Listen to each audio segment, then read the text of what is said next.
When people use a firearm in self-defense, they could be arrested or sued and face extensive legal costs. Firearms Legal Protection provides uncapped legal defense for any member who uses a legal weapon in defense of themselves or others, providing members with peace of mind in these difficult situations by covering all attorney fees and other benefits. Use code EOTT at firearmslegal.com for a discount on all membership plans. Protect yourself. We'll protect you.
Supposed to ride, standing in the station, ready to step inside. All you can see, something that you do,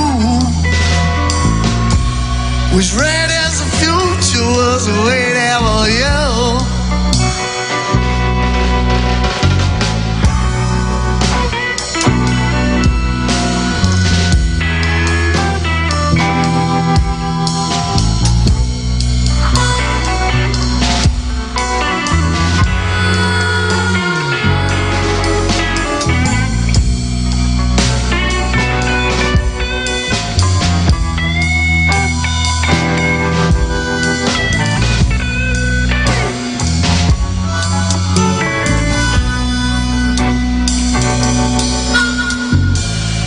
Train rolls in the station, you cannot make a move. Something inside you gives you heat, and then you know it's true. Is the fog lifting, or is it in your mind? You stand frozen as time unwinds.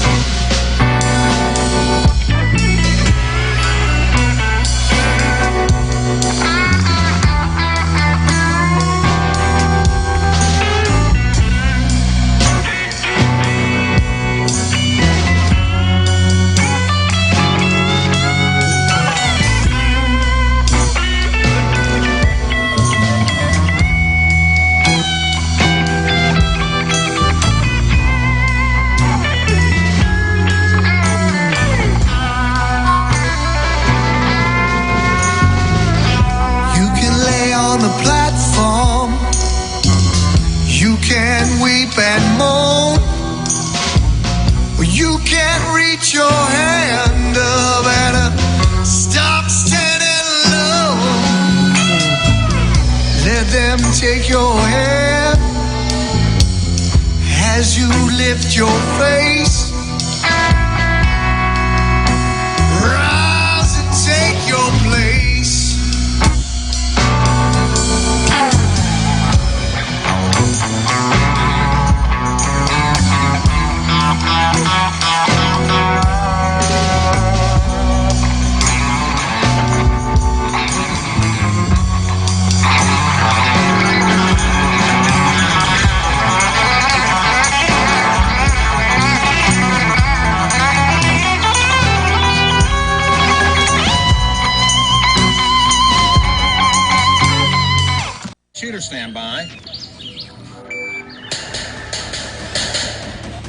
You hit the radio bullseye.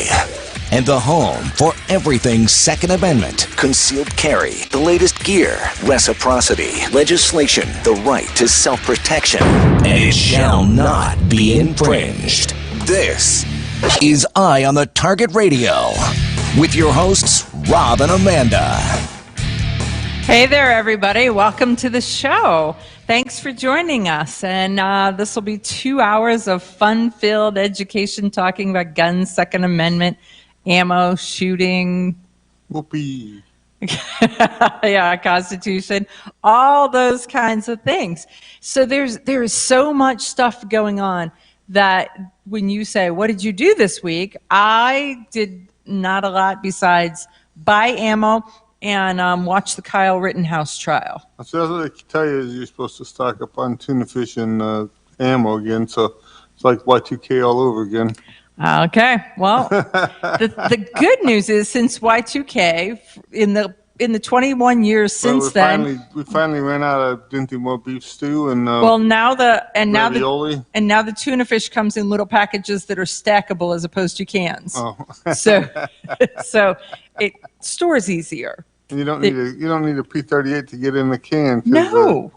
Aluminum bag you can just rip the bag open. You're good to go. But no, I reached around, searched out everywhere because last week we had an event, and so I had told the sponsors of the event that it's probably just easier to take ammo, track the ammo, and then replace the ammo as opposed to trying to buy in advance because it's not an organization that would really hold ammo.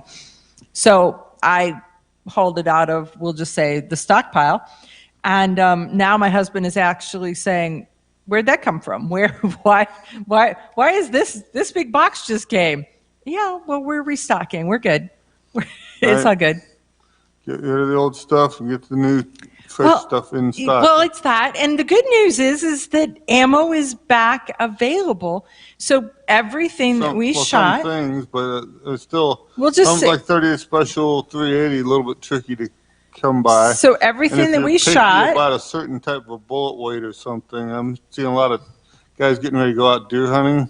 Yeah. And they can find bullets, but not their bullet. Not their bullet. There is that. And there's a couple things. When we pulled out of stock what we shot, I didn't shoot anything exotic and I didn't shoot anything that was hard to replace, simply because of where today's current status is. So, but that means that you can shoot, you can go to the range, you can buy ammo, and that. Right, just now hunting, stay away from the weird stuff.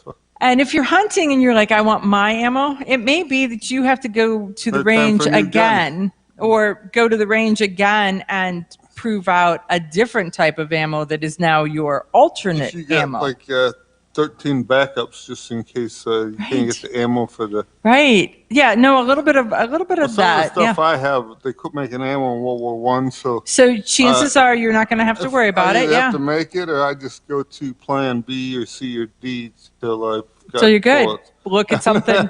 It's like, what am I going to do? So, hey, we're getting some shout outs on our social media that's happening on our Ops Lens channel. If you're listening on the radio, know that you can find us on demand TV on Roku, Fire Stick, Apple TV, on the Ops Lens channel. And you will find actually Eye on the Target Radio in the live segment. You'll also find my Friday night show, which is Women for Gun Rights, in the live section, and a show that I'm all pleased to be an alternate on, which is the Polite Society podcast, is also there. And so that's the Monday night show. So the combo is you could have ad nauseum Amanda on demand TV, should you really want that. The thing is, too, is there's a lot of media covering the Supreme Court trials, even though really nothing is happening.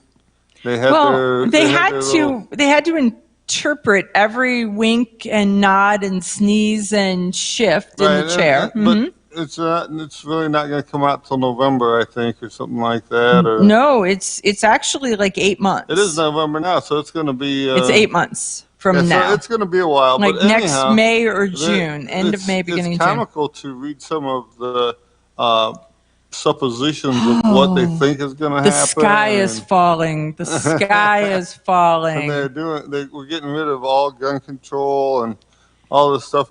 And those dastardly pro-gun people, what are they thinking, right? Well, then you watch that, what's the Kyle Rittenhouse, and the judge is being threatened because he gives everybody a chance to speak. Well, they've called out the National Guard. Here, this is the interesting part. They've called out the National Guard. There is, they've pulled out original articles and started to dig into those. And then candidate for president Joe Biden said that Kyle Rittenhouse was racist because he used his gun to shoot people. And it was the perception at that point that the people that he shot were of the Black Lives Matter movement. And they've since found out that the people who he shot had just joined in because there was a riot happening and they just wanted to party. Right. And so gotta go where the action is. So there's a piece of that. So you're going to hear more about that. But interestingly enough, you're hearing now people say, I thought the victims were black. They weren't. And you're watching the national news. So I'm watching the trial, and then you watch the national news, and there are going to be so many people, because I really believe that they do not have any grounds at all to charge this 18-year-old young man with murder. And since they're not, typically what happens when the prosecutor decides what charges he's going to bring, those are the charges. And now the prosecutor is asking... It's looking like a fishing expedition to see what they can get away with. So the prosecutor is asking, can he drop the charges down lower prior to them doing the closing statements? And the judge is saying no. And people are like, well, that's not fair. Well, that's how it works. That's where when the prosecutor looks to see, does he have a basis that he believes he can... This is what I think I can do. I can do. If he doesn't, if he can't do it, he can't do it. So... And instead of it's like, well, let's see if we can get away with something else. But now it looks like I may be able to do this, so let's see if we could back it down. In the meantime, they're showing you why one person needs a 30-round magazine and some of the other things that go along with it. And it really depends on which news you're watching. But I was watching some MSN or something, and one of the guys was saying, well, what if he was black? Well, the rooftop Koreans go to the rooftop every time there's a riot in LA, and nobody has a problem with them. So why is it what difference would it make if he was Asian or if he was black? Or it shouldn't make any difference. But the news, the mainstream media news, is trying to make it a racist issue. The only argument they have is racist arguments, and so it's got to move into their game that it can't play. And since it was a Black Lives Matter protest that led up to it, there's some assumptions that have been drawn. I was reading a thing the other day from the CIA. Okay. And that, you know how they are. You know how they are. Wait, you know how they are. They're worried that there's going to be a far right coup in the United States because how everything is moving that direction. Well, interesting. I don't know how far right you want it to move, but let's just go that we don't want it left of center. So it's a pendulum, and you don't want it extreme far right, and you don't want it extreme far left. The country was center right. It's not as far left as some in Congress are trying to push them. And so that's the thing is we tend to come back to the center, but sometimes we are one side or the other. So so there should be a little swing to the pendulum, and that should be the political thing. It's when it goes. Well, I think you have the right is pulling and the left is pushing. So it's going. The 2022 elections are going to be very interesting due to the fact that both teams are working towards the same goal. And they don't know it. There is that. I think that Virginia's told us a lot, and that's going to show that even though those who fund the extreme left spent a ton of money in Virginia, the issue became Second Amendment and schools. I mean, that and parent choice and education and the school board. Sometimes when you stick your nose in between what a parent and their kids are doing, that's not a winner, no matter who you are. You have just woken up the mama bear, and she's hungry. If you did have a good idea, it's not a good idea. No, and she's not in a listening mood at that point. You're right. You ain't the boss of me. Exactly. And whose kid is that? And it's not necessarily taking a village.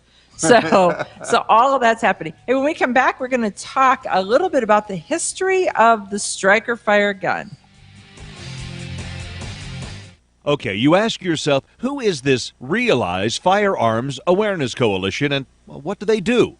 Realize Firearms Awareness Coalition is a not-for-profit group based in Portage County, registered as a 501c3, and organized to educate about the historical intent of the Second Amendment to the Constitution of the United States of America, to share knowledge, to enable citizens to accurately relate and defend aspects of the U.S. Constitution, to enhance public awareness and support for responsible gun ownership, and to emphasize firearms education for women who facilitate the transmittal of constitutional awareness and gun ownership to succeeding generations. How do they intend to do that?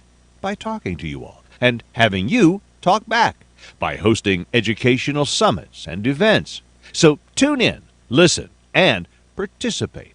RealizeFAC.com. Your front door, your car, your gun.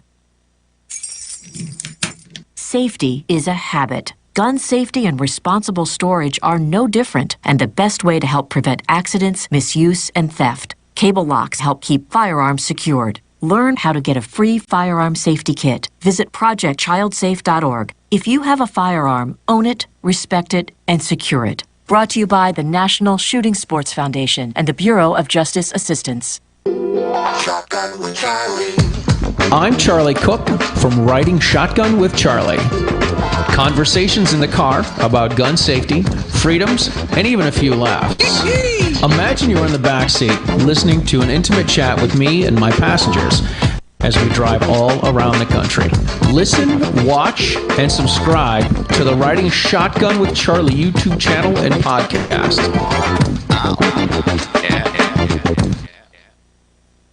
Grab your friends and head to Georgia to train with the Complete Combatant. The Complete Combatant offers a unique approach to self-defense training, layering the first signs of danger, lethal versus non-lethal decisions, and even surviving the aftermath. They offer premier firearms training with a Range Master certified instructor and host the top minds in our industry.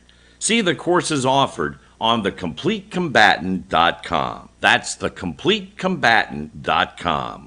When people use a firearm in self-defense, they could be arrested or sued and face extensive legal costs. Firearms Legal Protection provides uncapped legal defense for any member who uses a legal weapon in defense of themselves or others, providing members with peace of mind in these difficult situations by covering all attorney fees and other benefits. Use code EOTT at firearmslegal.com for discount on all membership plans. Protect yourself.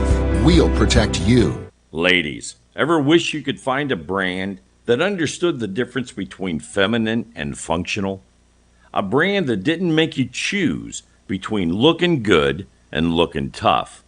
Check out offhandgear.com, a brand designed by a gun girl / mom that closed the gap to give you feminine, durable, functional gear.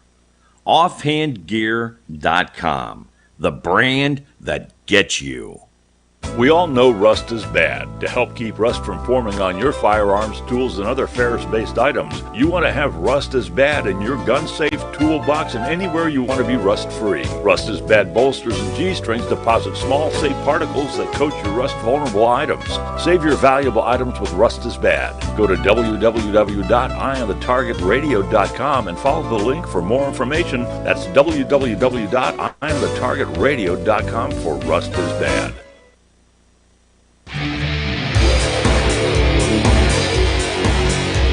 Okay, so we're back, and so I challenged Rob to say, when was the first striker fire gun? When was it created, and what's the history of that? Well, it was funny because she went to Google, and Google told her a lie.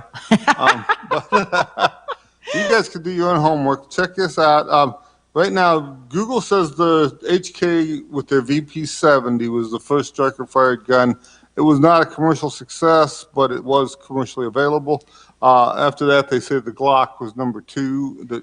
That really was the first commercial success of a striker-fired gun. But when you look at how a gun is made, I say Browning did it with the 1908 vest pocket, and Colt manufactured it for him. The only difference between it is the firing pin looks like a cup on the 1908 vest pocket, and the spring is inside of it, where the Glock is just a rod with the spring behind it driving it. So why would there be that much difference of whether it has a skirt over the spring or not? Right. So there you go. So Rob thinks earlier, because I'm not entirely sure how the Bouchard pistol was built. I don't know if it was actually a controlled firing pin gun or if it had an internal hammer. Let's just say that show prep included exploded drawings of every gun that he could think of that he was like, it could be this. Let's dig a little deeper. So. But when you're looking at it, I mean, basically the other guns have a firing pin and they have a separate hammer. So when you pull the trigger, you have a lag time between the trigger and the hammer coming down. Then when it hits the firing pin, you have a little more lag time. And so in the long run, a striker-fired gun, as soon as the hammer releases the striker, it goes straight forward. So it cuts out a lot of players in there. So your lock time is much faster, which means that what you're looking at on the sight when you pull the trigger is more likely what you're going to hit versus after a couple of different handoffs. Yeah, different things moving. Now, see, and that's an interesting thing, because I don't think that when you talk to most people that they understand what the difference is between hammer fired and striker fired, besides the fact that you can't pull the hammer back. But then there were guns that had internal hammers that you couldn't pull the hammer back anyhow. You know, it's funny because today we're kind of in awe of the fact that you can just like pull your Glock slide back a little bit and pull the 2-finger thing down and it comes apart. But really, in this 1908 vest pocket, you pull it back halfway and you turn the barrel like 90 degrees, and the barrel come out, and then the whole thing come apart like a Chinese puzzle. There was no screws, nothing. Mainly, you had to control a couple of stray parts that the spring may launch for you somewhere. So that would be one of those guns that you open inside a pillowcase? Well, you can put it in a bag or put something. Pull a sheet over your head while you're doing it, but otherwise you'll end up losing your firing pin, or maybe the springs inside of it or something. Right. But I can't imagine how they planned on you working on it out in say some of the military stuff where they're in a trench or in your funk under the trench trying to. Yeah, I'm in the I don't know. So is it your buddy's job to hold catch all the spare parts while before they had gallon-sized Ziploc bags, you could see what was going on. I'm telling you, they had pillowcases then. They were working inside the pillowcase. I really think. When you asked me about it, I never thought about what was the first striker-fired stuff. Basically the firing pin on a Glock is just like a bolt-action rifle. It's pulled straight back and just the firing pin goes forward. That's all it's there to make it happen. In some cases, if that was too lightweight or something, then you would have issues with how much power it was going to have, or if it was going to fire reliably or anything. Well, it's really funny because when you look it up, and you start to look, the first commercial success is Glock, and then they're like, but it wasn't the first striker fire, and it wasn't the first polymer frame, and it wasn't the first, but they had an amazing marketing plan. They didn't say this, but I'm saying this. Glocks. They put all this stuff together, and then their marketing plan to go after the military and police contracts that was it. Around the world. That was the success that Glock had. A lot of people who don't want to be a gun expert, they just buy whatever the police are carrying because the police have already done the work to see what's the best stuff to have. Well, and there's that whole knowledge and respect to the police officers, and your friend is, You figure the gun's tough. There's also a lot of holsters and different equipment that's available for it at that point. So it's usually a pretty good plan to see what... It's a good plan. There you go. Well, think about it. If you're looking at ammo, too, if you find out what your local police departments and the state of patrol and that are using and use that ammo, they've done a lot more testing and they've had more time to do and money to spend on ammo than you got, so why not go with what they're picking? Well, and definitely. But if you guys happen to see that something else is even earlier than a 1908 vest pocket, Rob's open to that. There would be a. Another friend of mine, he had sent me a picture, a bullet he has. It's next to a .22 Magnum, and it's a .22 1560 is a. So it's an extra long rimfire that's almost 2 times long as the Magnum. It's got to be pre 1915 when the .22 long rifle came out. Okay. And but you think about it, the case is 3 inches long. It's like what's the likelihood of it wanting to come in and out of a dirty gun? Or breaking off in there, or causing you problems. Something. And since you collect bullets, you're like, wow, I've never seen one like that. I have a lot of weird bullets, but I don't have a long, skinny one like that. I have some centerfire stuff that is in the .28 caliber that's on that order. So, are you going to be able to talk him out of this bullet? Oh, it's hard to say. Sometimes as soon as they see me, they give me the stuff, and sometimes it's like, get your own. I got one and you don't. I'm just proving to you that they are free and open in the wild, and you need to start looking for one. What I got and you don't. I think is the way that they say that. So. Oh my God! Yes. Okay. Got it. So, in the striker fire, what was the first striker fire that you bought? Do you remember? What was the first striker fire gun that you owned? No. Walther P99 was the first. I was a revolver guy for the first 100 years of my life. Got it. Okay. Everybody switched to autoloaders, and so was forced. My hand was forced. And then you're like, okay, if they're all going, I'm going to have to go. This is where I'm going. But it's funny because there hasn't been. Based on this, in 100 years, there hasn't been any new technology. Hey, when we come back, we've got John Richardson, and you're going to want to hear what he has to say. He's pretty cool. Grab your friends and head to Georgia to train with the Complete Combatant. The Complete Combatant offers a unique approach to self-defense training, layering the first signs of danger, lethal versus non-lethal decisions, and even surviving the aftermath. They offer premier firearms training with a range master certified instructor and host the top minds in our industry.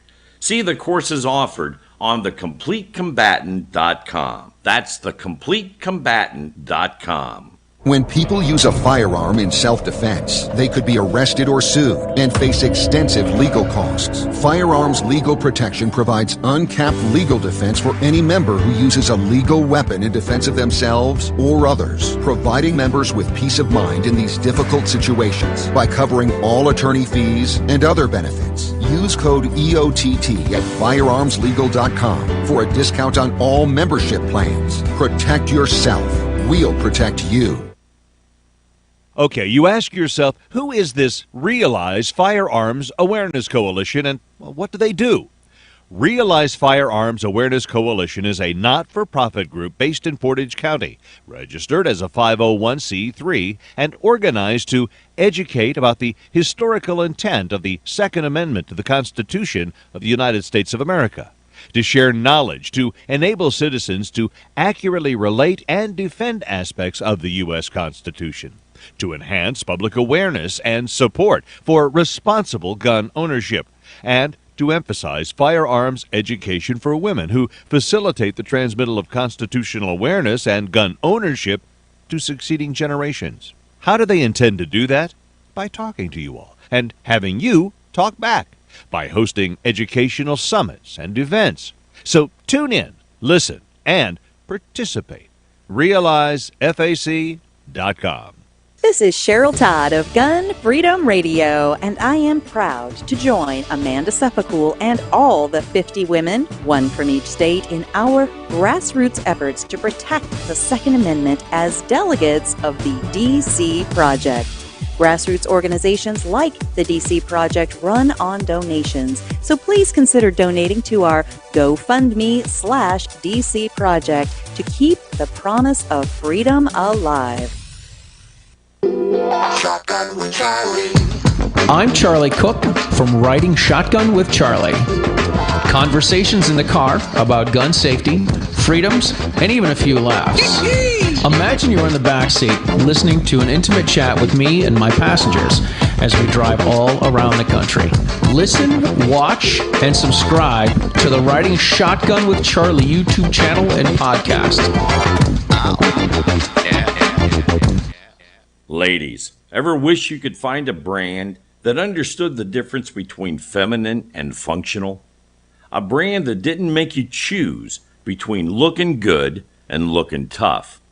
Check out offhandgear.com, a brand designed by a gun girl/mom that closed the gap to give you feminine, durable, functional gear. Offhandgear.com, the brand that gets you.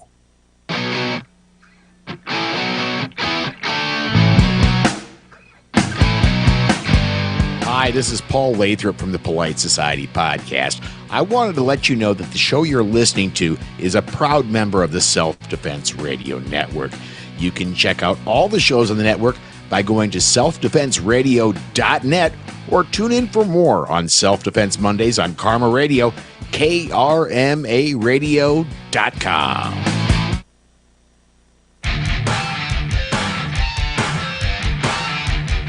Okay, folks, we are back, and with us we have, this is our guest segment, and today we have a guest that I have the utmost respect for, and that is John Richardson. John Richardson writes a blog that you kind of want to follow, and it is titled Only Guns and Money. So it's a play off of the Warren Zevon song, Send Lawyers, Guns and Money. The shyster has hit the fan.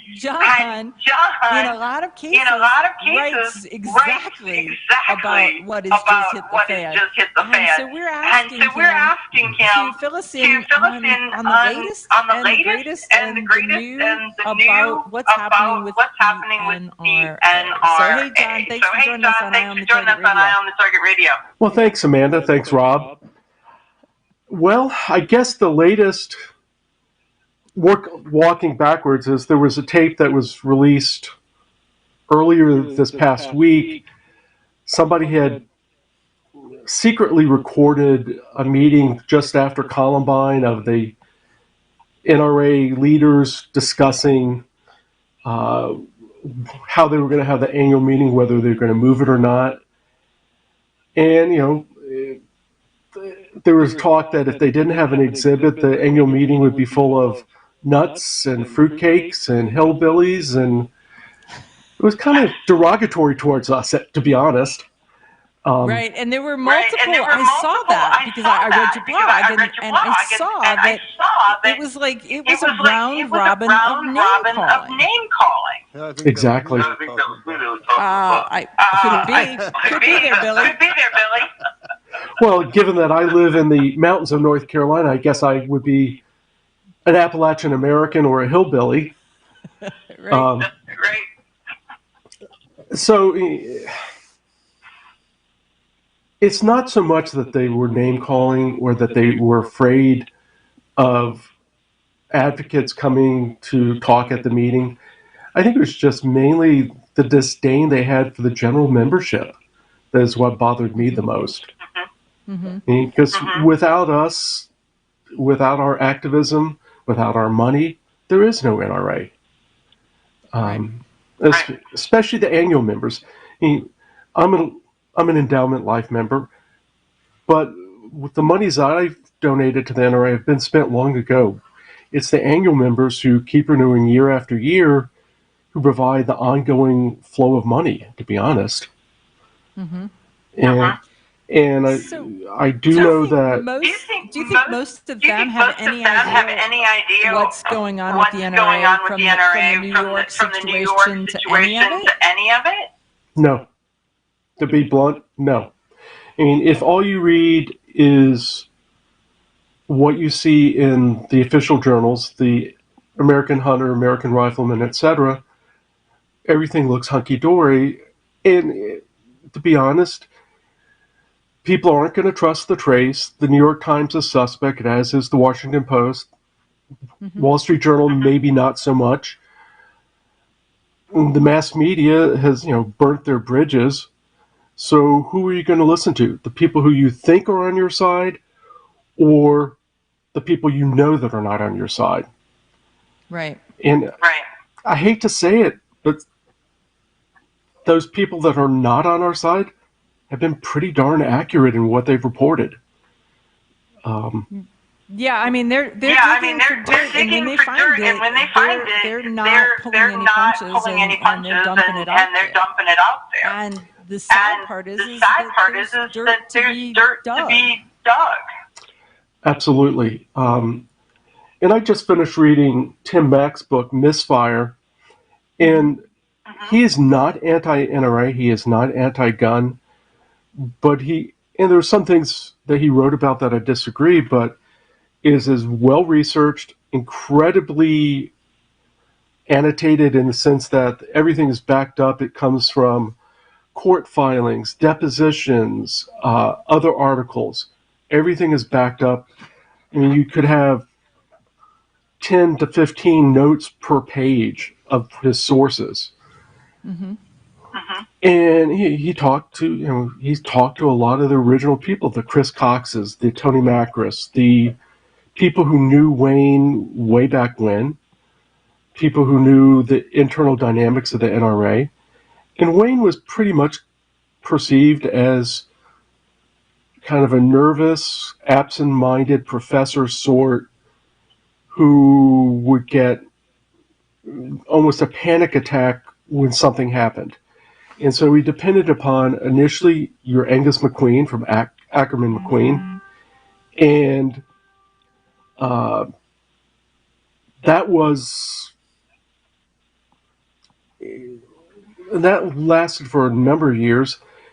And then when it looked like we were going to get sued by the state of New York, Bill Brewer started coming in and supplanting his actual father-in-law. As Angus McQueen was dying from cancer, Bill Brewer took more and more steps. He was actually hired just for one thing, but he kept expanding his reach and expanding his reach and expanding his reach, and eventually supplanted his father-in-law as the person that Wayne LaPierre listened to. And the sad thing is that Brewer had long been an anti-gun Democrat. He thought he needed a gun for self-protection, and he had a negligent discharge in his house. And he put it away and never touched it again, from what I understand. So,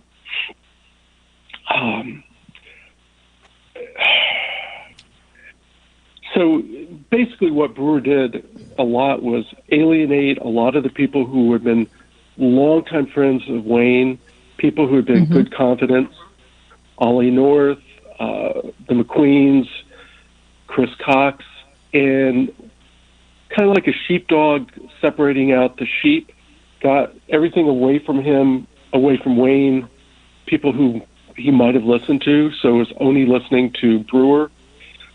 And I've heard it multiple sources, and the reason that Brewer's there is that Wayne thinks he will keep me out of prison. Whether he would go to prison or not, that he's built up that mentality that if you don't have me, you're going to prison. You're going to prison. So who would send him to prison? This is the New York case. So some of my listeners probably know what's going on with NRA versus New York, but most of them do not, and the name Letitia James doesn't have any meaning to them. So why don't you go over what is New York? What is the NRA versus New York? NRA versus New York is a case brought by the Attorney General of New York because the NRA is chartered in New York as a nonprofit, and New York has very strict nonprofit laws about what can and can't be done.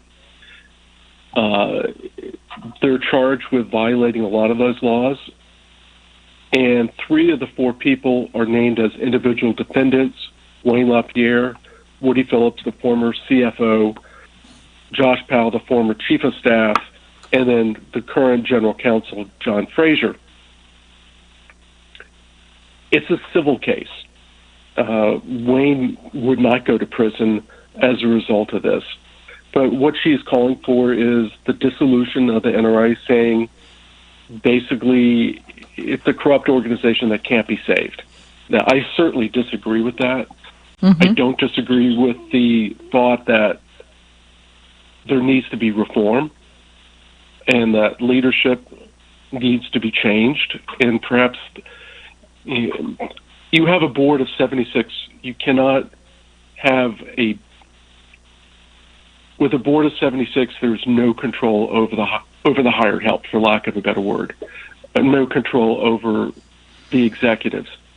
Unlike a corporate board, which has 12, maybe 20 people max, where they run into trouble, the CEO's out. And they sit down. So, you and I kind of disagree on a couple places right there. The big board, to me, the NRA, the board really has like 3 different purposes. And when you look at how the different people are elected onto the board, some of them solely are for fundraising. I mean, you're not going to, the Motor City Madman is not going to do anything but raise money, as are the actors and, that type of a thing. There are some that have business savvy and then some that have industry savvy. And so there's like different pieces to it. So it may be that it needs to be restructured, but so I think the size. Rename it and put it into like 12 chunks. 12-man. Even if it's 25 too, but I think that there's different purposes. But they have a hard time if they say, I'm just electing you for your money raising skills, dude. Well, right? I think Rob and you, the model that they might want to look at is like your usual university, which has a board of trustees and usually a board of advisors. Mm-hmm. Your board of trustees is small. It actually helps run things, sets policy, whereas the board of advisors have some input, but it's an honor to be on either one. But the board of advisors, you're there is basically for your fundraising ability, mm-hmm. or to recognize what you have done in the past. And right. You go to the meetings, you're listened to, but you have no real purpose. Your input is taken into consideration, exactly. But it doesn't have weight. Got it. Yeah. So the other thing is that the prosecutor or Attorney General Letitia James, she ran on the fact that she's anti-gun and she wanted to take the NRA down. So a lot of the things that she says that they're doing wrong isn't necessarily because it's a whole grandstanding thing. Because in my opinion, she wants to be the governor of New York. So will you hold still? We'll be back right after these messages.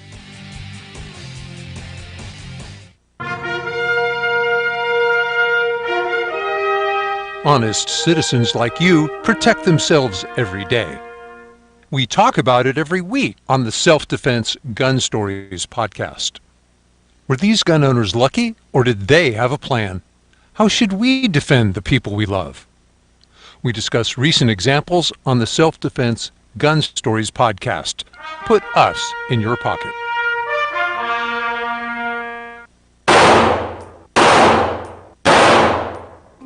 Hi, I'm Janelle Westrom, owner of Davenport Guns and Davenport Shooting Club. At Davenport Guns, we do so much more than sell firearms. We advocate for increased personal safety and security, not just for you, but your whole family and community. Go to davenportguns.com to see our online inventory and browse videos, articles, and things we just find entertaining. Sign up for our newsletter to learn more. This is Cheryl Todd of Gun Freedom Radio, and I am proud to join Amanda Seppacool and all the 50 women, one from each state, in our grassroots efforts to protect the Second Amendment as delegates of the DC Project.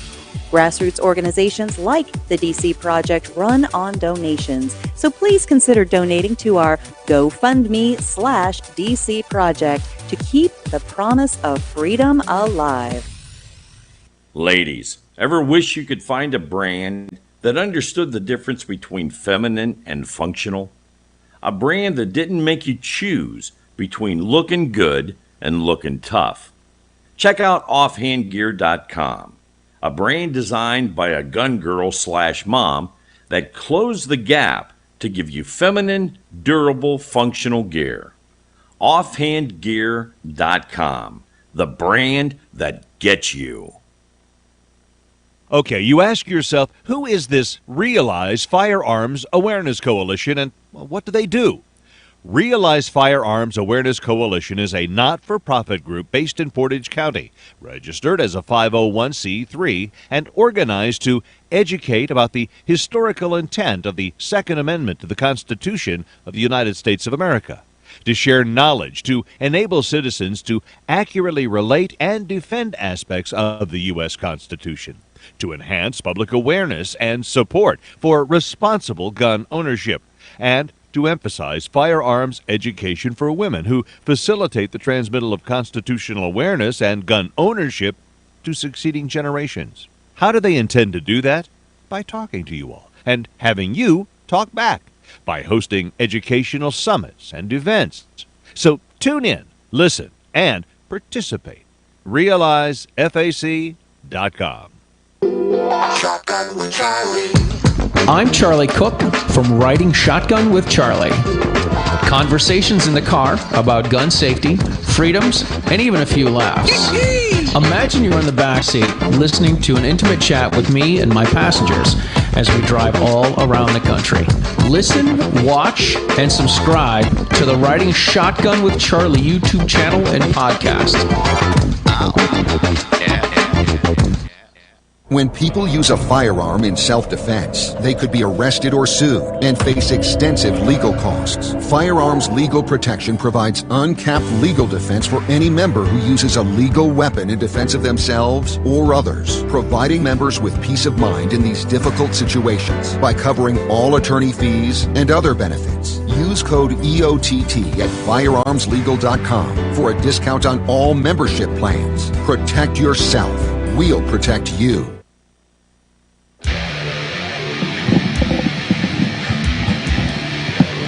Okay, so we are back with John Richardson, and you're going to want to go to his website, onlygunsandmoney.com, read his blog, sign up for it, get an idea of what's going on, because he gives you these little snack food type directions to tell you what is happening in the industry, and it is great. It doesn't take long. It cuts right to the chase, and so that's why he's my go-to guy when I need the details and I need the facts and I need the thought and depth that he puts into it prior to sitting down to write it. So, John, we really appreciate the work that you do. Thank you for those kind words. Following up on what we were discussing just before break, Letitia James is going to be running for governor of New York. I think she's already announced that she's going to be running against Kathy Hochul, however the person who took over from Cuomo. Yeah. In one sense, the dissolution suit is political in that she had named the NRA as the enemy before she even ran for Attorney General. In another sense, if there wasn't stuff there, she wouldn't have any ability to bring the lawsuit. And the lawsuit itself she's not the attorney involved. It's the Charities Bureau. We have a number of attorneys that oversee oversee all the 501c3s, C4s, anybody who has nonprofit status in New York. Mm-hmm.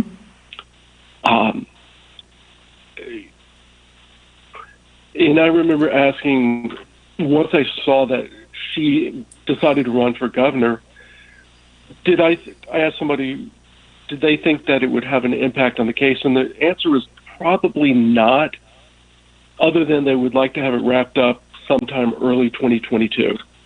As you're going into the primaries, I think their primaries are in June, so sometime late spring, they would like to see a conclusion. If it doesn't, So, I think it drove the digging. And what they found when they excavated is a whole different thing. How many other, say, 501c3s or whatever that are 150 years old?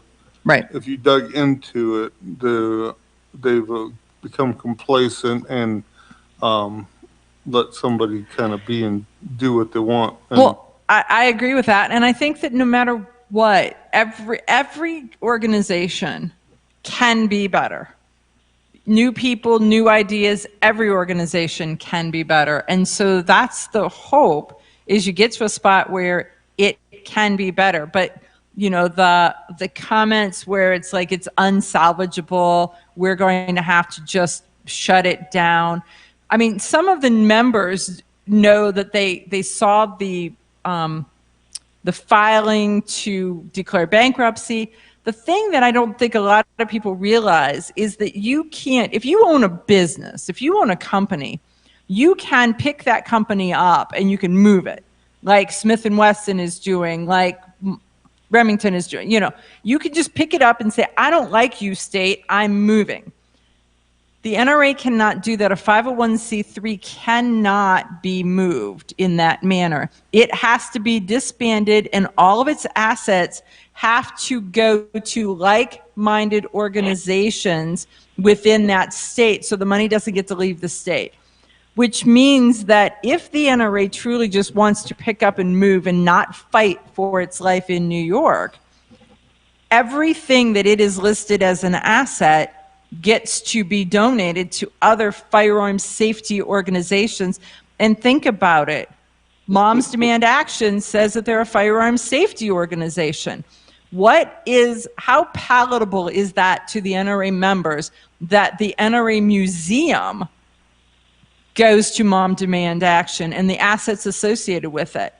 Because we talked to Ashley Lubinsky, and she said that the NRA Museum is been kept as assets to the organization and donations to the organization, not in a different way like museums, like the Cody Museum and those types of things. There are ways to secure a museum and keep it separate from everything else. And within museum circles, it has not been. So, I mean, that's what I see them fighting for. I think that they're fighting for those types of things. Well, what do you think? Actually, going back to the museum, from what I understand, most of the collection was actually not donated to the NRA, but donated to the NRA Foundation or other like-minded foundations, and is on loan to the NRA Museum.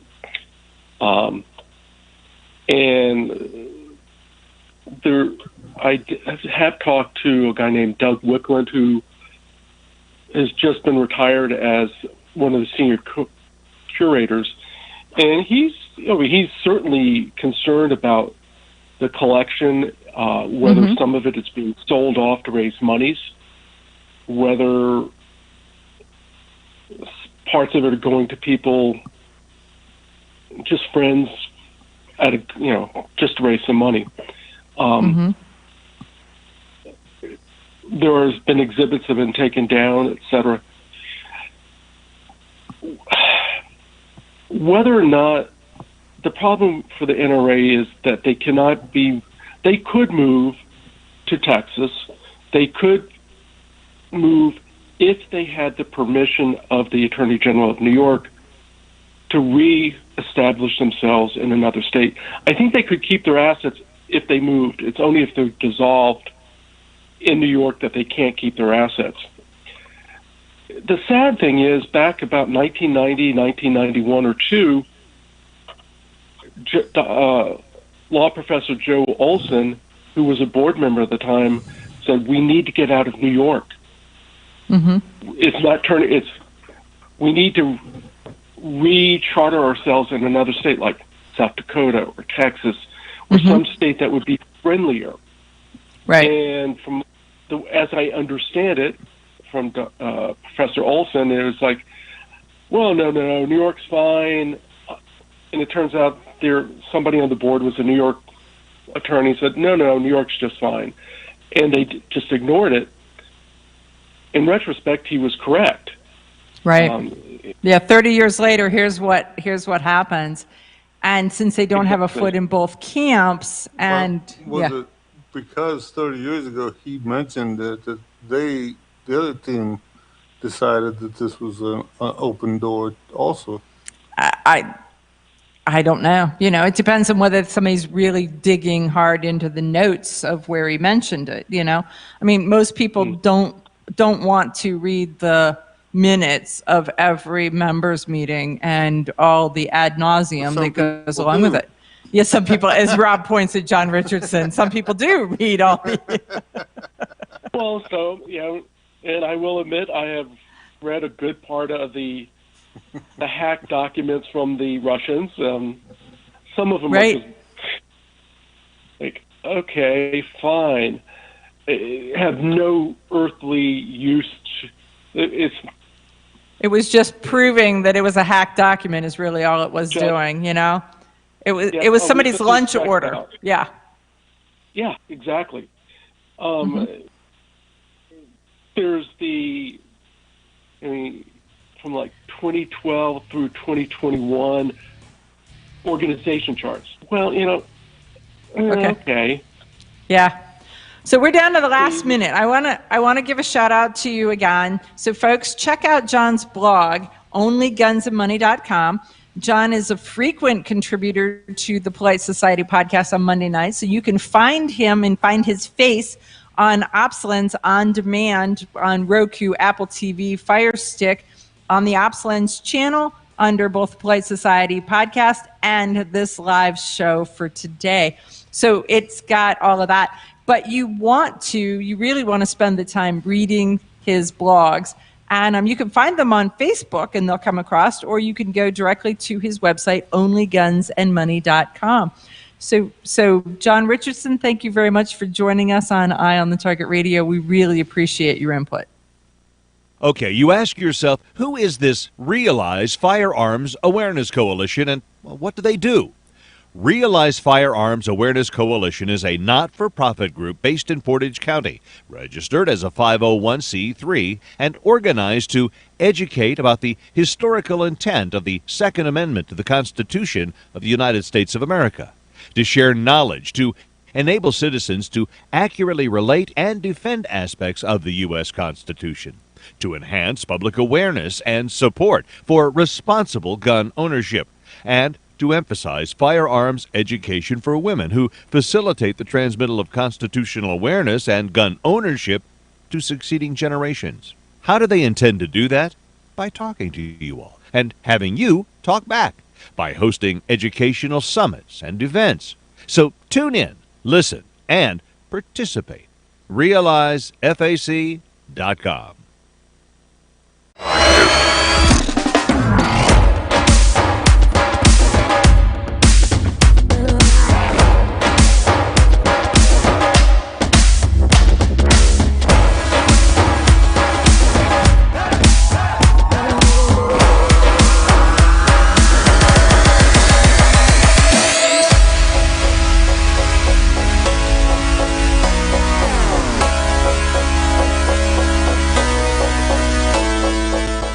When people use a firearm in self-defense, they could be arrested or sued and face extensive legal costs. Firearms Legal Protection provides uncapped legal defense for any member who uses a legal weapon in defense of themselves or others, providing members with peace of mind in these difficult situations by covering all attorney fees and other benefits. Use code EOTT at firearmslegal.com for a discount on all membership plans. Protect yourself.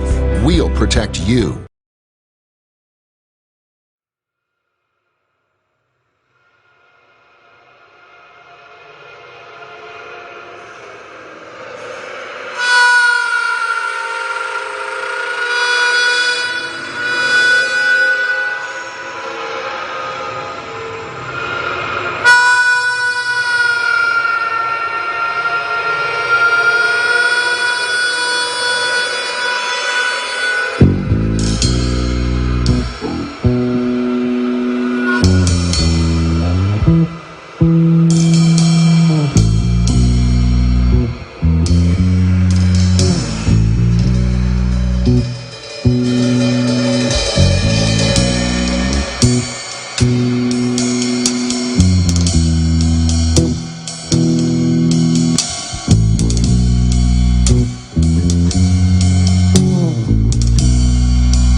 stand by.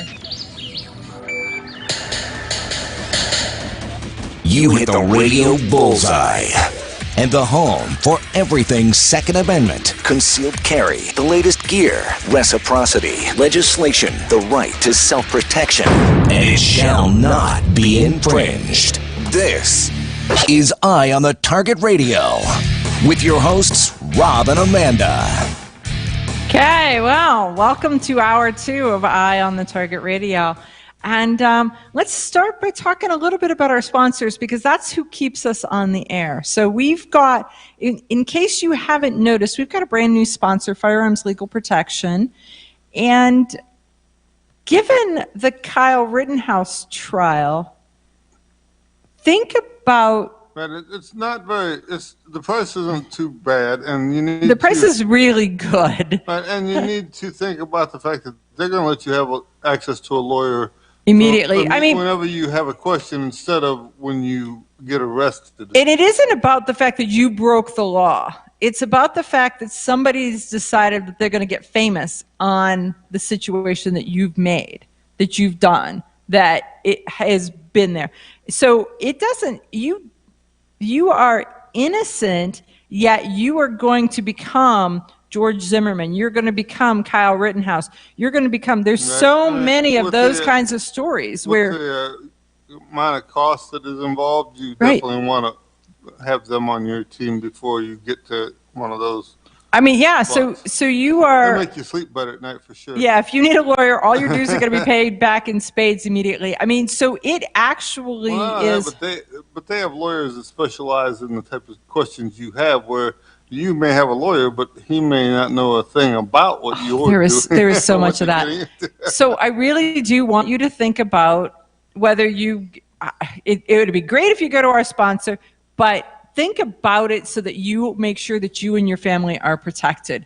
Because we looked around, we looked at all of the different companies that were carrying this, and we selected what we thought was the best. And when we reached out to them, when we talked to them, then we ended up with them as a sponsor, which was like bonus. But the cool part about that is that means that all of our listeners actually get a discount. So they get the advantage of the fact that we did the research. So if you go log on to firearmslegal.com and you use EOTT for Eye on the Target Radio, EOTT, it's kind of magical. If you use that, it will get you a discount. And so consider that, because you really do need that protection. Like I say, I like the fact that you can get to a lawyer before you're charged with the crime. Well, you could get to a lawyer just because you've got a question on Tuesday. Right. That's the cool part. And then you can get to another one on Wednesday if you got another question. There are some of those people where it's like, I got a question. I got another question. If you need a gun, think about Car Arms. Look at that. Cars. They have the Magnum Research line. They have Tommy guns. I have multiples of a lot of that stuff. So I really like the 1911 platform guns, and so I have big ones and little ones, and then I have some of. I always tell about. I have a Car K9. It's the stainless steel framed gun. I just like how heavy. I like the heavier gun. That it's got some heft and some weight to it, and it does have replaceable grips, where if you get the polymer framed ones, you just you can put sandpaper on there if you want to. See, and I carry the polymer framed one because the K9 pulls my pants down. So I prefer to keep my pants up. I like the heft of the full stainless steel frame, and that's why I chose that. But well, it was really funny because you're talking to Justin Moon about the fact that this is what you picked, and he's like, "That's what I have too." That's what I have too. Flash. There you go. But it was kind of cute. And the thing is, when I bought mine, it has figure 8 night sights, so there's basically 2 nodules. So when you line it up, you got one above the other. Okay. So it's kind of a different little sight system, but it also it's nice and smooth. The trigger is great on it. It's everything right out of the box. No monkeying around or sending it somewhere to have it worked on. Right, and you all know that I got, when we were at the Tommy Gun Warehouse, I picked up a Tommy gun, and it it is now made a great line of photographs from all my friends because they don't need to. Get the pictures taken with it, and then everybody wants to buy it from you. No, that's because I'm a good picker. I ain't never seen one like that. I know. I want one of those. I want one of those, just like that, over the top, tiger stripes, chrome, over the top. So, okay, let's go on to our last sponsor, and that would be CNJFO. So you're watching the case that's happening at the Supreme Court level. CNJFO is instrumental in bringing lawsuits and cases to the Supreme Court from New Jersey all day long. And so they are working diligently to be the front line of defense in the Second Amendment issues because they're taking the hits left, right, and center, which makes them the perfect state to be there fighting back, pushing back. So CNJFO. No matter who's suing who for what, it's happening in New Jersey. It's happening in New Jersey. They're like, yeah, me too. Yeah. Wait. Okay. Hold on. Right. So check out cnjfo.com and throw them a little love because they are doing the work that all of us gun owners really need. Now, we talk about the constitutional carry slowly moving across the country. I know. We always say Ohio's not going to be in the front. They got there's like 20. There's 21 so far. So Ohio's making noise like they want to get in there. I'm amazed because it's like Pennsylvania's saying, "Stand back, we're going to go first." We're going first, but I'm amazed. Ohio is typically number 40 in everything. They're like, "Wait for me." So for them to be 21, it's like they're running a race, and somehow they got ahead. At least they're making noise to where they're going to get in about halfway through.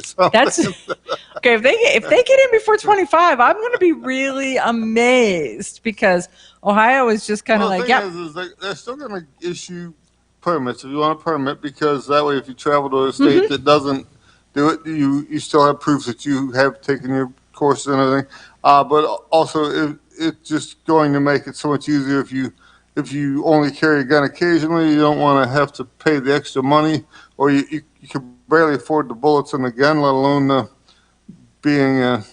having. Right. So constitutional carry is really a good thing, and this is where, as John Richardson was saying, the swing and the pendulum a little bit. So if you look at the Supreme Court case coming out of New York, the whole country may get constitutional carry at the same day, but Ohio's at least trying to make noise to get in there before the rush, I guess. Right, exactly. So one of our listeners says that Kyle Rittenhouse should have gone straight to the hospital and not to the police station, and should have called his legal association. So he should have called for help. We're going to get to another story where they should have called for help too and shut up. So here's one of the things about gun owners is you're law abiding. You're like, I have nothing to fear from the police. And they ask you a question, you answer it. Don't. I want to quote Shrek and say, zip it, donkey. I mean, honestly, if you stretch out the donkey part. I know it, but that's exactly it. But it really is. You gotta think about this. I mean, everybody has a movie quote. That's mine, Shrek, right? But no, if you're involved in something, you want your attorney keep your mouth shut and let your attorney talk for you. Yeah, that is that. Yeah, the last thing you want to do is come across like Gomer Pyle and right with stuff that they can repeat back to you, or Sergeant Schultz with you want to be more of that. I know nothing. You really just want to say nothing. You want to say, I need medical attention and I would like to speak to my attorney. There you go. That's the class that most of you need to pick up on. A lot of whether you're hurt, whether you fall down, you get hit by another car or something, most people refuse to go to the hospital and get checked out. And in the long run, you're farther ahead to take that time out of your busy day, go get checked out, and then get the ride back home or wherever you're going to, because in the long run, it's going to come in handy for you that you had all the. Besides that, there may be something that you didn't feel at the time because you were so stressed out that you didn't realize you did break some bones or do something stupid. I mean, as I get older, I do something stupid all the time. I do something stupid. I mean, and you could break something and not know it. We've all heard the story of me crashing my motorcycle and kind of, whatever. But I broke my foot and I was wearing a boot and I knew that it was sore. And so I was like, I need to have this checked out.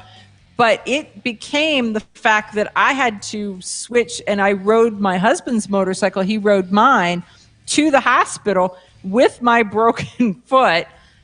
And then they put it in a cast, and then guess what? There was no motorcycle riding, and things got really interesting there at the emergency room parking lot. But okay.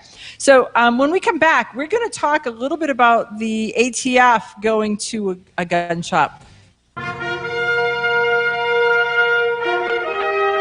Honest citizens like you protect themselves every day. We talk about it every week on the Self-Defense Gun Stories podcast. Were these gun owners lucky, or did they have a plan?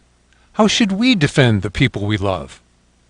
We discuss recent examples on the Self-Defense Gun Stories podcast. Put us in your pocket.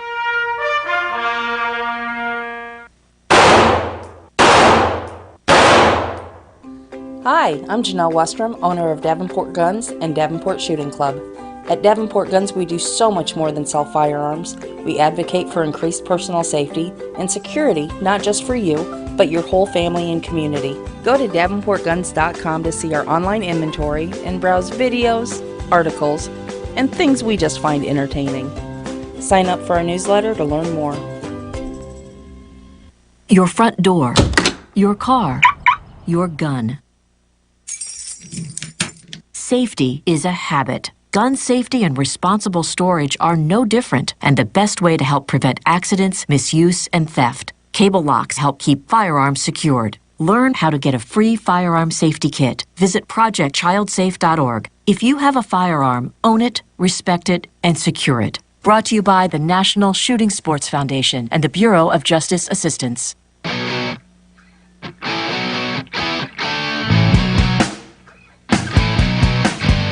Hi, this is Paul Lathrop from the Polite Society podcast. I wanted to let you know that the show you're listening to is a proud member of the Self-Defense Radio Network. You can check out all the shows on the network by going to selfdefenseradio.net or tune in for more on Self-Defense Mondays on Karma Radio, krmaradio.com. This is Cheryl Todd of Gun Freedom Radio, and I am proud to join Amanda Sefcool and all the 50 women, one from each state, in our grassroots efforts to protect the Second Amendment as delegates of the DC Project. Grassroots organizations like the DC Project run on donations, so please consider donating to our GoFundMe/DC Project to keep the promise of freedom alive. When people use a firearm in self-defense, they could be arrested or sued and face extensive legal costs. Firearms Legal Protection provides uncapped legal defense for any member who uses a legal weapon in defense of themselves or others, providing members with peace of mind in these difficult situations by covering all attorney fees and other benefits. Use code EOTT at firearmslegal.com for a discount on all membership plans. Protect yourself. We'll protect you. Ladies, ever wish you could find a brand that understood the difference between feminine and functional? A brand that didn't make you choose between looking good and looking tough. Check out offhandgear.com, a brand designed by a gun girl/mom that closed the gap to give you feminine, durable, functional gear. Offhandgear.com, the brand that gets you. We all know rust is bad. To help keep rust from forming on your firearms, tools, and other ferrous-based items, you want to have Rust is Bad in your gun-safe toolbox and anywhere you want to be rust-free. Rust is Bad bolsters and G-strings deposit small, safe particles that coat your rust-vulnerable items. Save your valuable items with Rust is Bad. Go to www.eyeonthetargetradio.com and follow the link for more information. That's www.eyeonthetargetradio.com for Rust is Bad.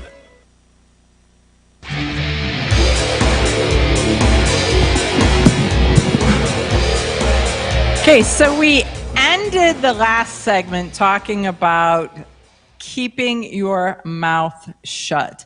So there was a business that is in central Missouri, and it's called Skelton Tactical, that was raided by the ATF. And this is an interesting story on a couple different levels.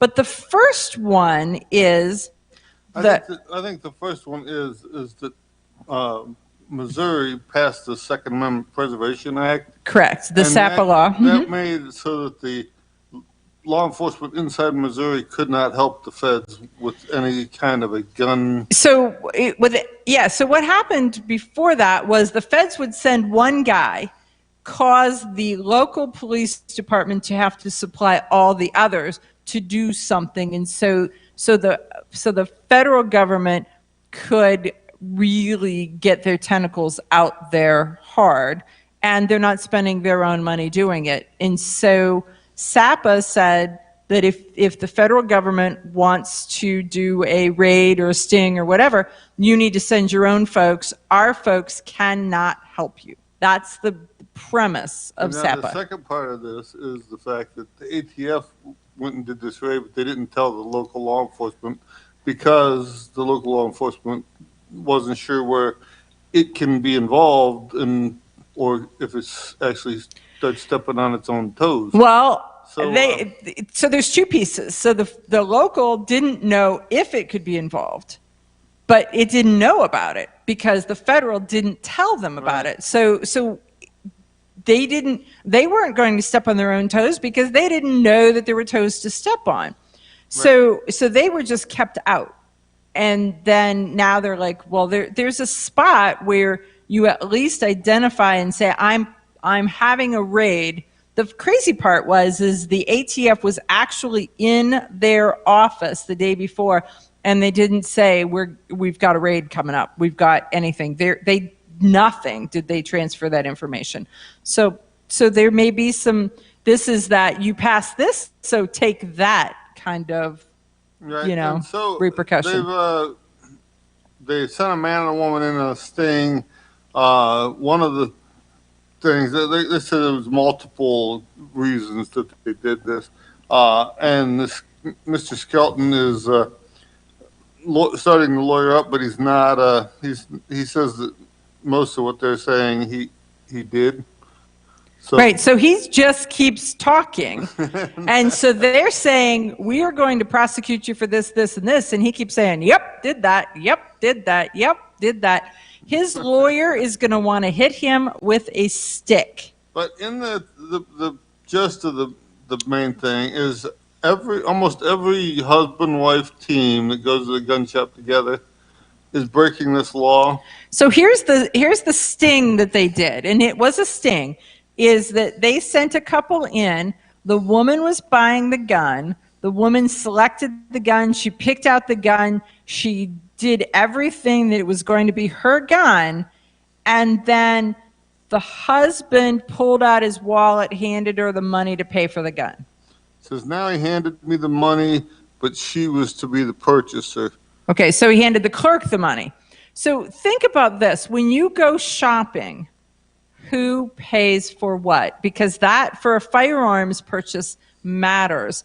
And the straw purchase is that someone else pays for it with the premise that you walk out of the building and the person with the money ends up with it because for some reason, they could not pass a background check. So Skelton says that because he handed the money, he's the one that bought the gun. And she did all the documents for it. Classic textbook definition of a straw purchase.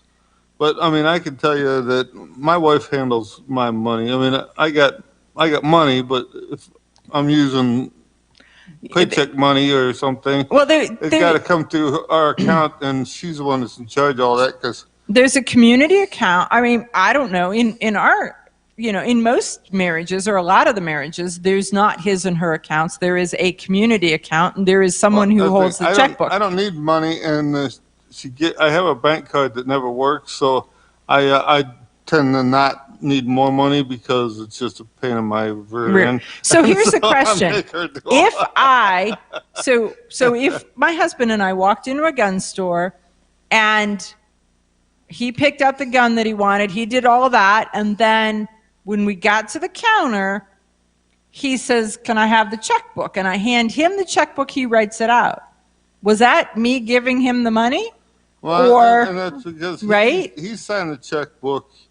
He signed the check, so it would be his. But had you already signed the check at the bottom and he just filled in the amount or something, then it would be possibly. It could be that. That's a very gray area here, and a lot of it looks like the stuff they were trying to pull on the veterans with the who was in control of your money. Yep, if someone else was in control of your money, all of a sudden you were not able to take care of your personal affairs. So think about that scenario, though, because that was the sting that they used to justify coming in and raiding his shop and taking 300 and some guns, so that the government has claimed now, and this guy was open for 3 years. So that's the interesting thing. But for me, I pulled this story because it was another case of you need to stop talking. It's sort of like that thing where when you find yourself, government overreach. Well, there's that too, but when you find yourself in a hole, stop digging. Right? There's that is it. And so this guy just keeps quoting, and so Skelton's explaining to the news people. She states that she's going to be the purchaser. Now he hands me the money, but she was the purchaser.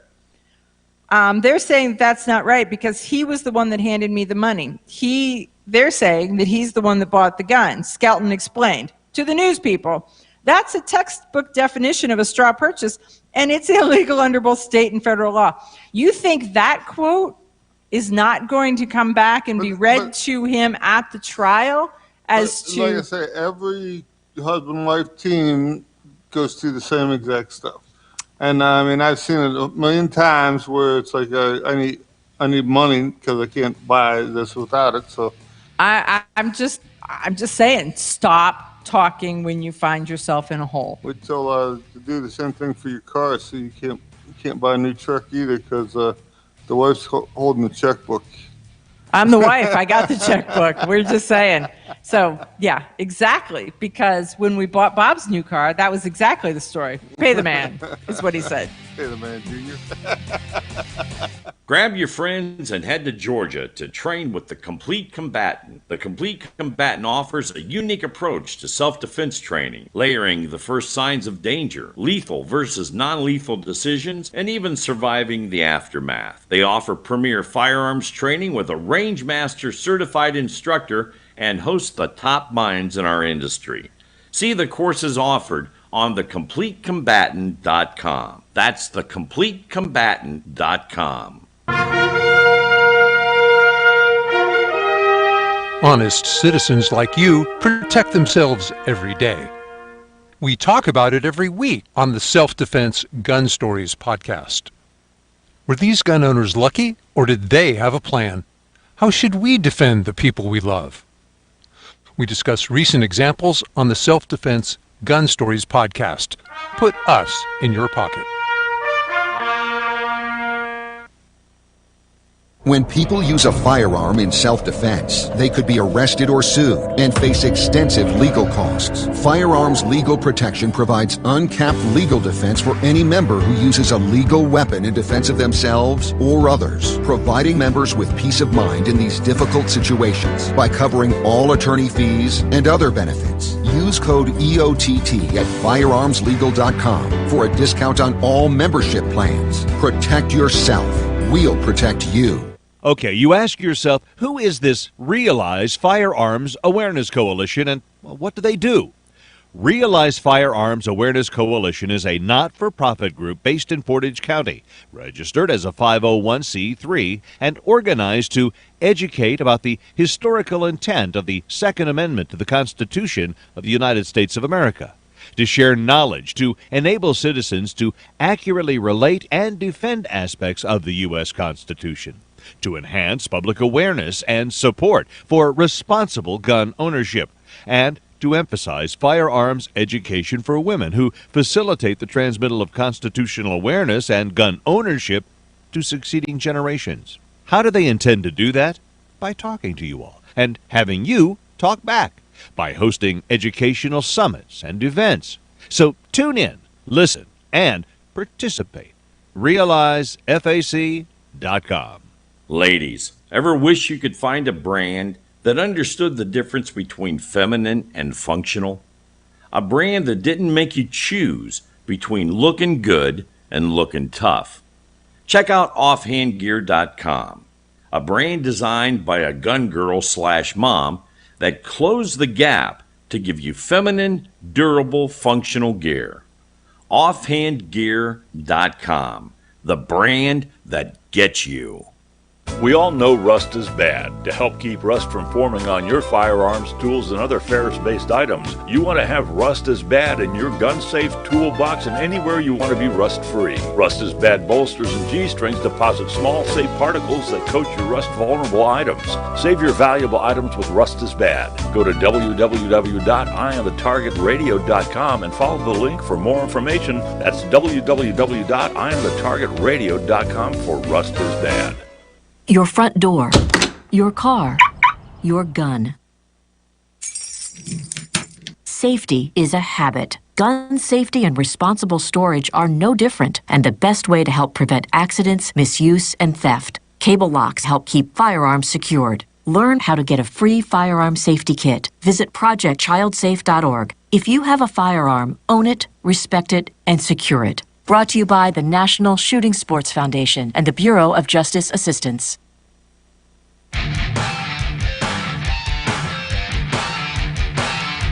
Okay, so we are back. And so as we talk about the ATF and government overreach, we'll just say, one of our listeners says that their FFL closed because they said that the ATF was going to do things. Well, you know, Biden had said early on that he was going to hire shut down a lot of the small gun shops. Yep. So don't think that they are out to get you as a conspiracy, because they're out to get you. Yeah.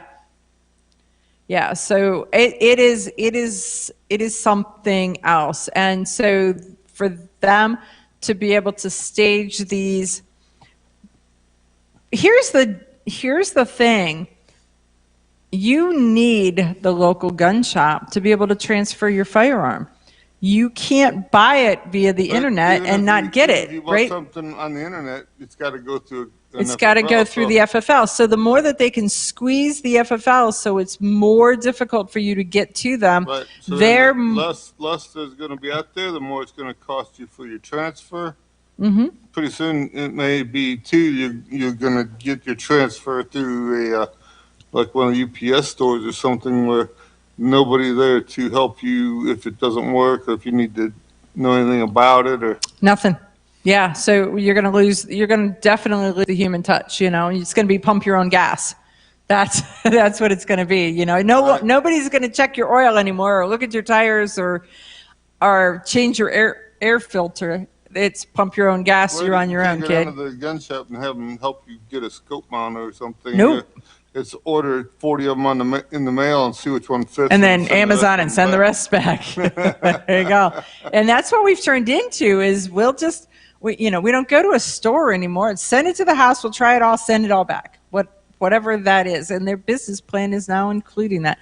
But that piece of how technology is changing is going to hurt us in the Second Amendment world. So this next story, how many of you went down and tried to buy a gun and for some reason were either delayed or denied? And See, I'm not often delayed or denied because my name is so unique and there's not a lot of Suffocals around. Now, on the other hand, I giggle in humor when I watch you get delayed. Right, I can get delayed every day, and it seems like the more things that I get into that have background checks, the more delay there seems to be in this stuff. But it's funny because the FBI say that when they started doing these, November 30th of 1998, they started doing the Brady background checks, and they were doing about 28 million checks. By 2019, they're doing 28 million. This year, they're up to 40 million. And the funny part is that as states add concealed carry, many of those states have a rider. Right, so you don't have to go through the background check. So they're doing 40 million, but there's probably 7 or 8 states that don't do background checks at all. So how many? That shows you how much of a pump up there is in the amount of people buying stuff. But they said that there was usually around 100,000 people would be denied firearm purchases, and then they're saying now that the number is up to over 2 million people are denied, and which out of 40 million people, 2 million seems like a pretty big number still.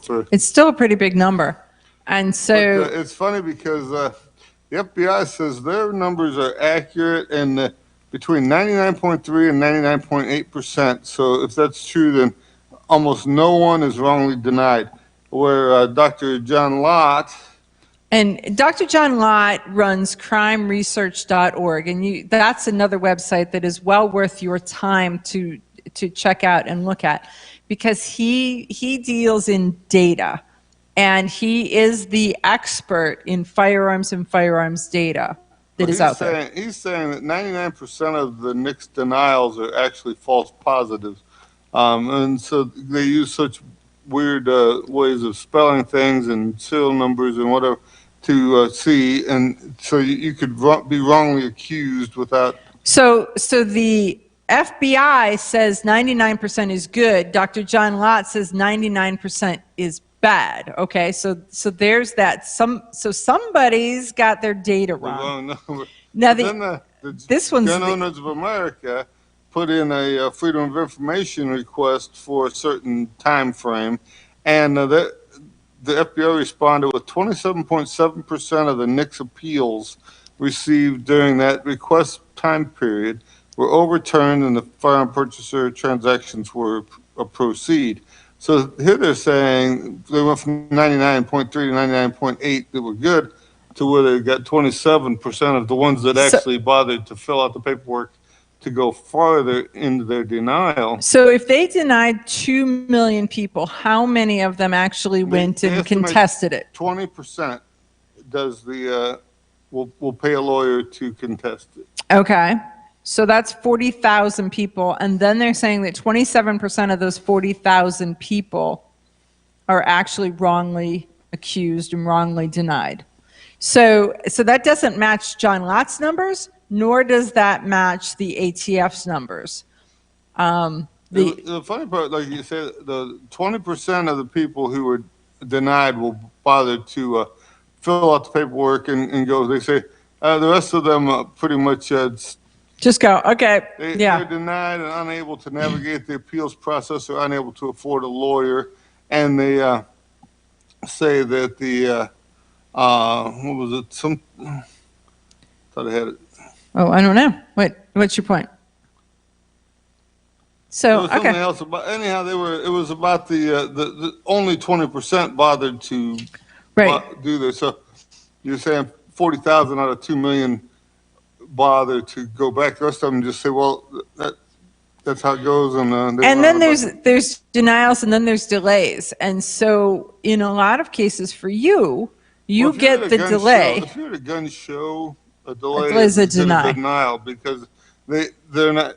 Nobody's waiting. Of you getting back to that guy, and that guy is not going to tell you where he lives. Right. So it's pretty much a delay is a denial at a gun show, and then if you're at a gun shop, then yeah, you can come back in whatever the 3 to 5 days or whatever. Whatever that five business days or So it's really funny because in a lot of cases they will just put you on a delay, let that expire, and assume that and leave it to the gods as to whether you get the gun or not. If you're in a gun shop and you don't leave, you fill out paperwork, you buy a pistol, and you don't leave the building, and they give you the okay, and then you say, well, I think I like that one too. They can just add that to your paperwork and no issue. If they deny or delay you, you go home and then you come back 3 to 5 days later, and you decide you want a second gun. You have to go back through all that background Paperwork. check and wait for the second gun. 3 to 5 day delay again. So. Yeah, but you're the same person. Pretty soon the wife starts hating that every 3 to 5 days you got to go back to the gun shop and buy something different. Because every time we're just going to say, because you buy something. I was there. I was already right there. So. It called my name. This one was over here going, Amanda, come, look at me. I don't know. The average gun shop, I mean, people don't have where the gun shop calls them and says, look what I got, or they send you pictures where mine. Well, no, maybe. No, others do too. They notify their good customers. So we'll just say that you rate in that link to those. So pretty much any of the hometown gun shops know who their good customers are, know what their good customers are looking for, and then contact them because their goal is to make a sale. I want to sell as fast as I can. Yeah. This guy will bring the money up in about 15 minutes. I just took this on trade. I know that Smokey's going to want it, so I'm going to give Smokey a call. Right? And I'm going to hope that I don't get a hold of Mrs. Smokey because she's not going to relay the message. So I used to have a guy, his name was Larry, and he would tell me that he says, if you call and the wife answers, just tell him that my guitar parts finally came in. My guitar parts. Now, my favorite was the guy who says, make this quick. My wife thinks I'm out getting milk. Yes. So he'd be in paying for his layaway stuff. He'd come in and that was it. Whenever he went for milk, milk must have taken longer than other things, but I went for milk. For milk. So. I'm telling you. So, but I think that's the key to it all. But it's really interesting. So, I am much more inclined to believe Dr. John Lott and the data that he has because he's actually motivated to make sure his numbers are right and to put it together. There's so much bad information. And right. Well, you've seen that on the news. What was it? The Astro something or the. Oh, okay. Yeah, the music festival. The music festival. Mm-hmm. And first they're saying people going through the crowd, injecting them with something. Now the doctors that are doing autopsies are saying, oh, no, nothing like that. No. I don't believe anything that they're saying. Well, because you don't know if they're saying, because when they finally got to the security guard that they started that theory with, he was like, no, somebody hit me. So I don't know where you got that, but somebody hit me in the head and I went down. Well, I don't know.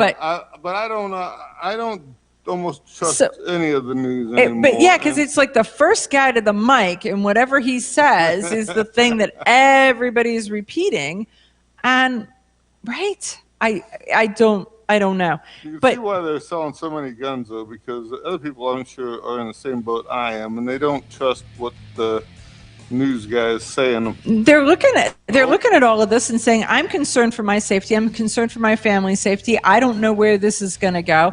I don't know if I'm going to have to defend my $10 a gallon gas.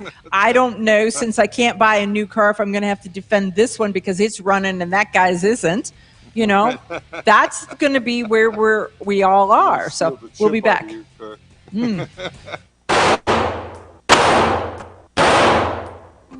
Hi, I'm Janelle Westrom, owner of Davenport Guns and Davenport Shooting Club.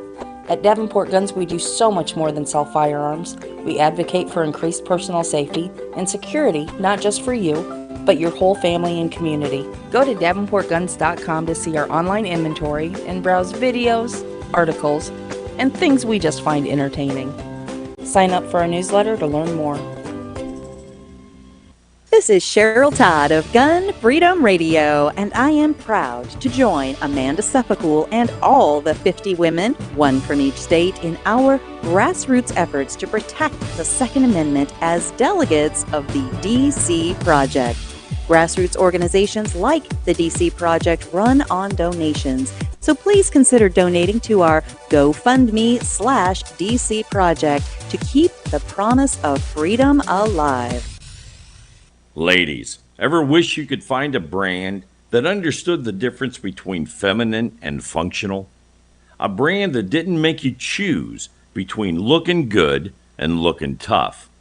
Check out offhandgear.com, a brand designed by a gun girl/mom that closed the gap to give you feminine, durable, functional gear. Offhandgear.com, the brand that gets you. We all know rust is bad. To help keep rust from forming on your firearms, tools, and other ferrous-based items, you want to have Rust is Bad in your gun-safe toolbox and anywhere you want to be rust-free. Rust is Bad bolsters and G-strings deposit small, safe particles that coat your rust-vulnerable items. Save your valuable items with Rust is Bad. Go to www.eyeonthetargetradio.com and follow the link for more information. That's www.eyeonthetargetradio.com for Rust is Bad. Okay, you ask yourself, who is this Realize Firearms Awareness Coalition, and what do they do? Realize Firearms Awareness Coalition is a not-for-profit group based in Portage County, registered as a 501c3, and organized to educate about the historical intent of the Second Amendment to the Constitution of the United States of America, to share knowledge, to enable citizens to accurately relate and defend aspects of the U.S. Constitution, to enhance public awareness and support for responsible gun ownership, and to emphasize firearms education for women who facilitate the transmittal of constitutional awareness and gun ownership to succeeding generations. How do they intend to do that? By talking to you all and having you talk back, by hosting educational summits and events. So tune in, listen, and participate. RealizeFAC.com. Your front door, your car, your gun. Safety is a habit. Gun safety and responsible storage are no different, and the best way to help prevent accidents, misuse, and theft. Cable locks help keep firearms secured. Learn how to get a free firearm safety kit. Visit projectchildsafe.org. If you have a firearm, own it, respect it, and secure it. Brought to you by the National Shooting Sports Foundation and the Bureau of Justice Assistance. Grab your friends and head to Georgia to train with the Complete Combatant. The Complete Combatant offers a unique approach to self-defense training, layering the first signs of danger, lethal versus non-lethal decisions, and even surviving the aftermath. They offer premier firearms training with a Rangemaster certified instructor and host the top minds in our industry. See the courses offered on thecompletecombatant.com. That's thecompletecombatant.com.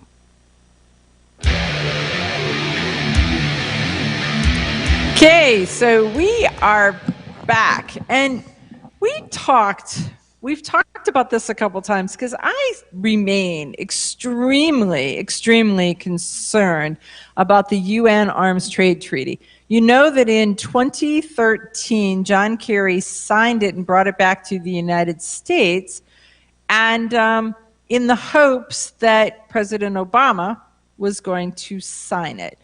And he couldn't sign it without it going through the Senate. Well, they dawdled for just enough that between Obama's first term and second term, they flipped the Senate. Control of the Senate. And so it sat and it waited and it waited and it waited. And then they hoped that if in the election between Hillary Clinton and Donald Trump, that Hillary Clinton got in, that she could flip the Senate back and they could pass it. She didn't, they didn't, and so Donald Trump unsigned it and sent it back to the UN saying the United States is not interested. Well, now John Kerry is back, and John Kerry is acting under, he's got a new title. I don't remember what his title is, but because the title that's in my head is not acceptable for radio. So he's trying to get the Arms Trade Treaty back into the United States. Right, back that the United States is getting in to get the United States involved in it. And so we have to stand strong with the Senate. We have to watch this. But the interesting part is that both Poland and the Czech Republic have said, nope, not playing. We're not interested either. So now there's more pushback than they had the first go round. And so just coming over the news today is the fact that the Czech Republic has passed their own version of a Second Amendment and put it in the Constitution. And Poland is looking at doing something on that same order because of the trouble they had in '39 when the Russians on one side and the Germans on the other. They were squeezed. There was no doubt about it. They were squeezed. So just listen to the news. If you hear John Kerry, the UN Arms Trade Treaty, that's where things are going to just start to work. It's kind of like what is the word, when you're like making beer or making wine, that it's sitting there and fermenting. That's what's going on. It is fermenting, and there's going to be a time when the cork blows, and we are going to be in the crossfire of that. This article here is telling about this Czech thing, and so in summer 2021, July, they're saying that the Czech Senate has passed this measure to put this Second Amendment type thing in their constitution. And the House had already approved it. They're saying that the amendment can be overruled by EU restrictions, and so it's going to be difficult for the Czechs. Well, we've just seen that apparently it must have passed because they're just now. There's a whole other story. But the European Union thinks that they can tell the Czechs what they can and cannot do. So we're going to be watching Poland, Hungary, Czech Republic, and see what is happening and how much they're pushing back against the European Union. I know for a while the Germans, they got really strict gun control laws, but they could have a shotgun, I believe, and they were going to Austria or something and buying shotguns by they said unbelievable numbers. They were filling out paperwork and going because of how many Muslims were moving from. They were concerned their crime rates are picking up. So this was news from a couple of years ago, but I mean they were traveling across. They were concerned for their safety because buy the gun. They had to fill out the paperwork at home and then go to buy the gun and then transfer it back to. Because they're not having an issue with gangs. They're having an issue with almost a religious war, and so that religious war is happening in their neighborhoods. And since they can't have anything else, we had been told by somebody else that that there were a lot of people who are walking around that are actually wearing body armor underneath their clothing because there's random knife attacks that are happening on public transportation. The crowd gets together and they would stab as many people as they could stab at in the general area. And so people were wearing this chainmail under their clothing because of you never knew what the crowd was going to do. Right. So you're on public transportation and you are immediately a potential victim. And how do you figure that would work out here in the States? I don't think it would work so well, but that's it. We're back to Rob Morris with the self-defense gun stories, where every week he's got 4 stories of people using their guns to defend their lives and their family members' lives because somebody else has decided that they were going to harm or take advantage of people in their personal safety. Right. So if you're a hunter and this is your season, go looking for bullets wherever you can get them. I mean, it's if you're particular about bullets, then I guess that speed or right. something. Stock up. If you find them, stock up. Or pick your backup bullet and test it, try it. Sometimes, too, if you can't find it at your gun shop, look at auction houses, because sometimes they do get loads of that type of stuff in, and you may be and able it's to buy probably it's probably a searchable item at that point if it's listed at an auction, so that it kind of gets you started. So look at some of that type of stuff, and I would tell you could reload your own bullets, but you can't hardly get primers, and some of the other things are really hard to get. It is not freed up there. So though ammunition is starting to free up, all of the supplies are being bought by the big guys to be able to free up the ammunition. Right. And so yeah, not a lot of supplies. Worse, muzzle loaders is still very effective, and that's what you keep saying. It cuts your range back to a little bit, but it's really not that much. I got a question for you though. So let's say that you've decided, maybe it's asking for a friend, maybe it's me, has decided that I want to learn how to hunt. So I know that hunter safety teaches me hunter safety, but how do I know where is the absolute best place to shoot an animal? Not like the city, but where on the animal for stopping. Is that taught in hunter safety? Hunter safety will show you some of that stuff too. They show you the normal good spots. I mean, your best bet is to find an older hunter that would take you under his wing and teach you some things, because they've picked up skills for 50 years in the woods that you're not going to get at a hunter safety course. When I was little, it was funny because the old guy down the street would come and get us to go squirrel hunting with him. And we would be walking, say, 20, 30 feet ahead, yakking and playing and doing stuff.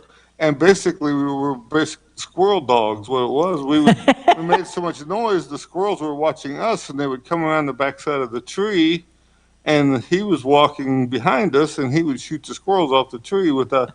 So he's going silently through the woods, and we're just going along telling stories and breaking things and doing stuff. It was, but watching him. It took years for you to figure out that you were the squirrel dog. I was the squirrel dog, but that was the thing. But there's a lot of techniques like that you would not pick up normally. They're not going to teach me in hunter safety. No. And also, too, like a spot to sit. Where's a better spot to sit versus a not so good spot to sit? And some of it has to do with the way the wind's blowing and where the sun's at and what you're going to. I mean, it may be perfect right now, but give it 2 hours, you're going to be in a spot where you can't see, or you're not comfortable, or the sun is frying you into the ground or something. Okay, so you're talking me into, do I really want to take this? I think it'd be interesting. I think it would be good, and we really like. If you're interested in a hunt like that, you're better off to go down south to one of your friends and try one of those hog hunts or something. Okay, you ask yourself, who is this Realize Firearms Awareness Coalition, and what do they do? Realize Firearms Awareness Coalition is a not-for-profit group based in Portage County, registered as a 501c3, and organized to educate about the historical intent of the Second Amendment to the Constitution of the United States of America, to share knowledge, to enable citizens to accurately relate and defend aspects of the U.S. Constitution, to enhance public awareness and support for responsible gun ownership, and to emphasize firearms education for women who facilitate the transmittal of constitutional awareness and gun ownership to succeeding generations. How do they intend to do that? By talking to you all and having you talk back, by hosting educational summits and events. So tune in, listen, and participate. Realize FAC